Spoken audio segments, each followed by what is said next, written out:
Olha, o Alexandre Stelling, há 5 minutos atrás, falou aí, né, de condenação, que às vezes fica na dúvida, o cara foi solto e tudo mais. Eu tenho 2 notícias de condenação aqui, né, para vocês analisarem. Olha só, o jornalista Fábio Panunzio, ex-Bandeirantes, ex-Globo, foi condenado pelo Tribunal de Justiça do Estado de São Paulo a pagar R$20 mil de indenização por danos morais ao bispo Edir Macedo e à Igreja Universal do Reino de Deus.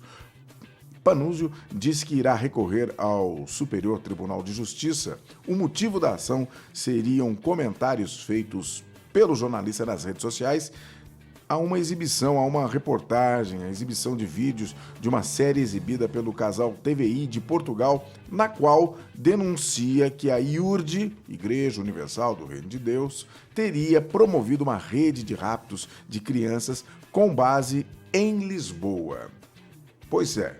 Em Portugal saiu essa matéria. Eu não sei se vocês acompanharam, eu acompanhei na época.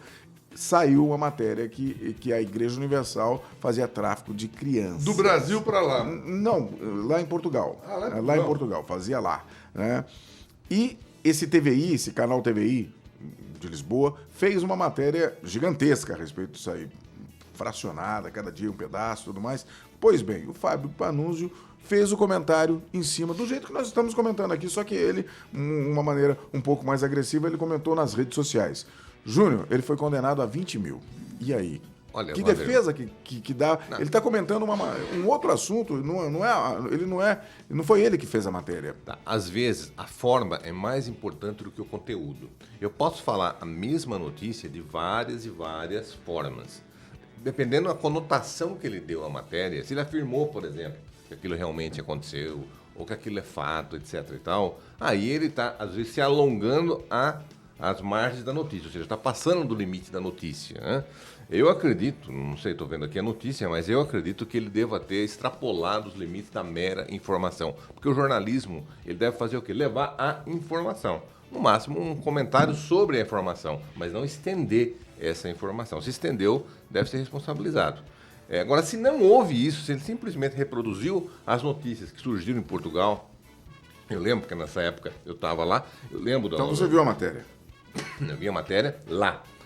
Se ele simplesmente reproduziu, a decisão é totalmente equivocada. Eu estou, de alguma forma, censurando também, novamente, como no caso anterior, né? Censura é uma coisa do século passado. Objeto. Mas vamos colocar assim, o jornalista Fábio Panunzio foi condenado.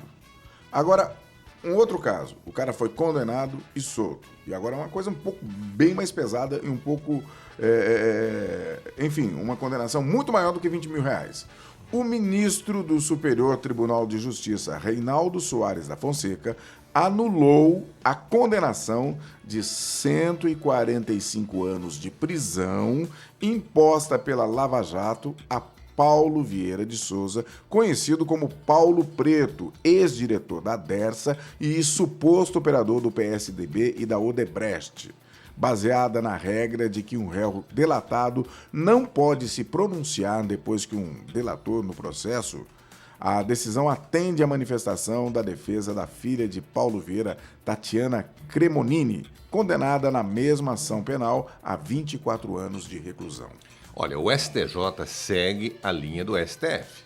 O STF disse que a defesa fala por último. E o STF acertou, porque está na Constituição Federal, que a defesa sempre deve falar por último, garantido o contraditório da ampla defesa. Então o STF anulou algumas decisões do ministro Sérgio Moro, hoje ministro Sérgio Moro, por inverter essa ordem. Aqui o STJ aplicou a mesma regra. O que acontece? A defesa fala por último. Agora, vamos deixar bem claro uma coisa. Não é porque eu não gosto do A, do B, do C ou do D que eu vou atropelar toda uma garantia prevista na Constituição Federal. Porque enquanto tiver no A, no B, no C e no D, eu estou achando bonito. O dia que chegar alguém próximo a mim ou a mim, aí eu vou reclamar. Só que aí não adianta. Como é que eu não reclamei quando foi com o outro? Então, é importante que a gente tenha frieza. A decisão do STJ está alinhada com a do STF e está correta. Anulação não é impunidade. Não é, de maneira alguma, porque agora volta. Não tem risco de prescrição, vamos deixar bem claro isso. A decisão volta para a primeira instância, vai ser aberta a oportunidade para a defesa falar, depois fala o MP. Agora, vocês acham que vai mudar a sentença que já foi dada? Não vai. A sentença vai ser a mesma. Né? Na verdade, vai ocorrer só um lapso temporal que não há risco de prescrição, porque uma pena dessa realmente não prescreve. 145 anos. Não prescreve. As sentenças serão repetidas, porém, é importante, eu acho que essa questão toda, ela vale como uma orientação para que, na primeira instância, no Brasil inteiro, essa regra seja respeitada. Está na Constituição Federal, o contraditório e a ampla defesa. A defesa sempre fala por último. Não importa quem seja, pode ser o maior genocida, ele tem o direito de defesa. E é importante, viu, Wander, Alexandre, Karina, os ouvintes da Jovem Pan, deixar muito claro isso, que o advogado, ele não defende condutas. O advogado defende direitos. Então, muita gente confunde a pessoa do advogado com a pessoa do acusado. Isso. Pô, o advogado defende o direito. Todo mundo tem direito. Pode ser um genocida, pode ser o que for. Ele tem direitos. Agora, defender a conduta, isso o advogado não faz. Agora, do lado de cá Vendi meu peixe.